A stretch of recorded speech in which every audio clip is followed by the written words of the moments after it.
Hey there, y'all, and welcome to today's Daily Down and Dirty. My name is Fairlight. Welcome to Airy Fairy Tarot. All right, y'all, so the message for today. So it's so funny. I have this really good friend, my Asheville bestie, and it's so funny because even my Colorado bestie, we have like little numbers that we are like special between us and whatever. And so like screenshot it and send it to each other. Well, the one with my Asheville bestie is 9/11. We both just see 9/11 all the time, so now it's like our joke. We screenshot 9/11 and send it to each other.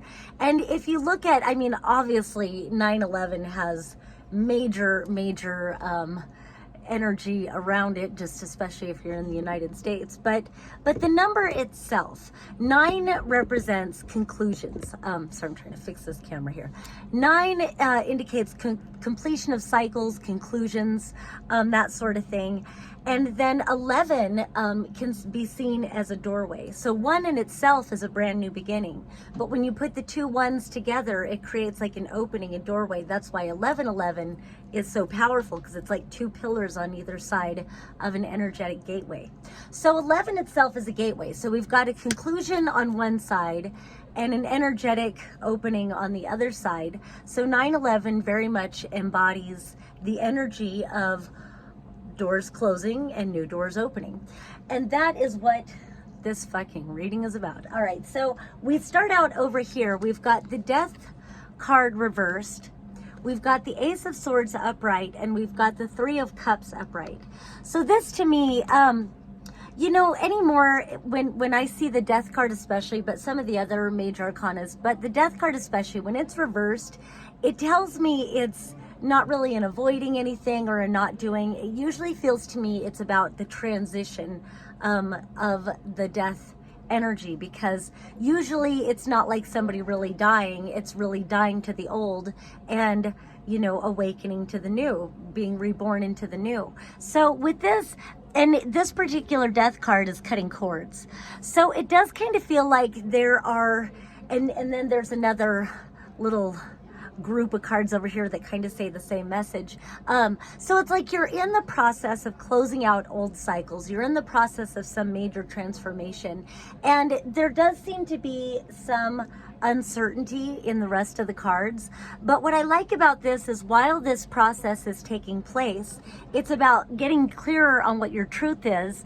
And it does feel like the more you speak your truth, the more you're having greater opportunities to celebrate victories, big or small. Just celebrating victories as this transformation takes place in your life. And then I love, then by itself, these were the first cards that came out, is the 4 of Wands, which in itself, the 4 of Wands can be seen as an 11/11 when you put the 4 of Wands together. This one's raised a little high, but in a lot of cards, the 4 of Wands looks like 11/11. And this also is considered passing through a gateway or crossing a finish line. It's a celebration. Sometimes it's a card of marriage, but who wants to do that anymore? No, I'm just kidding. No. Love to anybody wanting to get married. But this is a victory. It is a celebration. I do love that both of these cards came out. So it does look like reason for celebration. But then you've also got this 10 of Swords reversed, a lot like this Death card reversed. And then you've got this 9 of Wands, and then you've got the Chariot card. And this is the most confused looking Chariot card I've ever seen, like the least confident Chariot card I've ever seen, because there's so many directions to go in. And so with this 9 of Wands and this 10 of Swords reversed, to me, this kind of says trauma. And maybe, you know, I could see why 9/11 would be associated with trauma.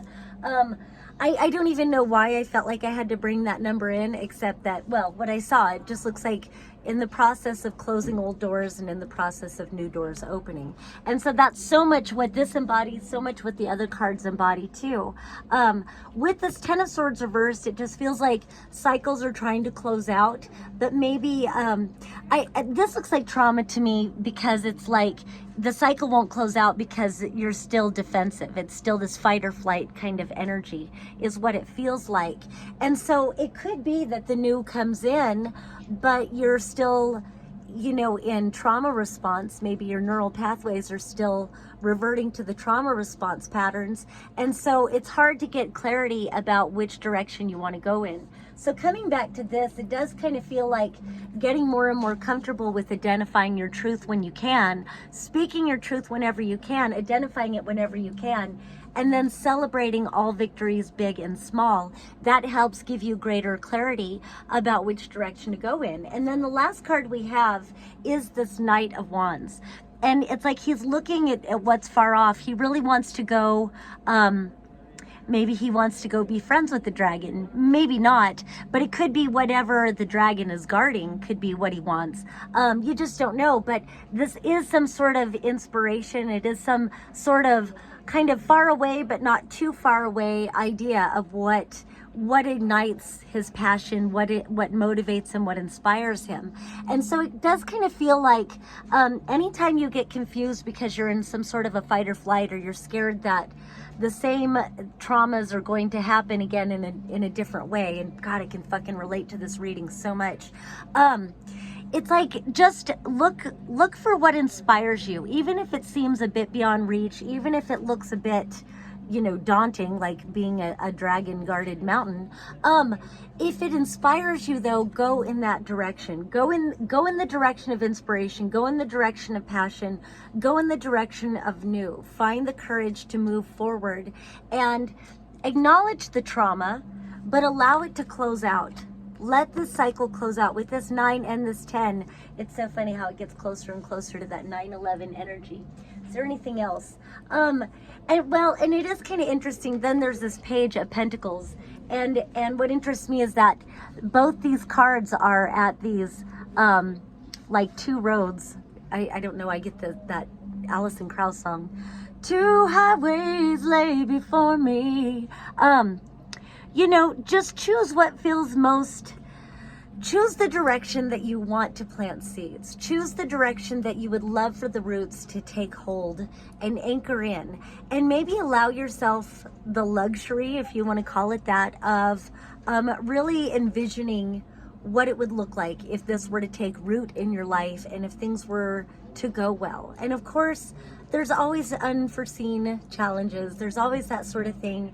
But there's no reason to give up, and there's no reason to, I mean, sometimes you definitely have to surrender to what life has you flowing, whatever direction you're flowing in. But at the same time, that doesn't mean give up. Surrender doesn't need to equal give up. Surrender can be, it is what it is. But, you know, giving up is like, oh, fuck it, I don't have any direction in my life. And I understand those feelings of futility. Fucking believe me, I do. But just find what inspires you again. Get going. Life is fun. It's not always fun, but it's worth it when it is. And just remember the good times when it feels like this, and get more clarity about your truth. All right, that's all I have for today. If you would like a reading with me and you happen to be in the downtown Asheville, North Carolina area, come on into Instant Karma Asheville. It's a one-stop hippie shop. I don't get paid for commercials. I just like to promote anyway. But also, even if you're not in Asheville, I do phone readings. I do video readings. I do pre-recorded readings. I took a step back from astrology, but I'm feeling called back into it. So I do astrology readings as well. All right, so hit me up if you'd like a reading. And otherwise, peace and love until next time.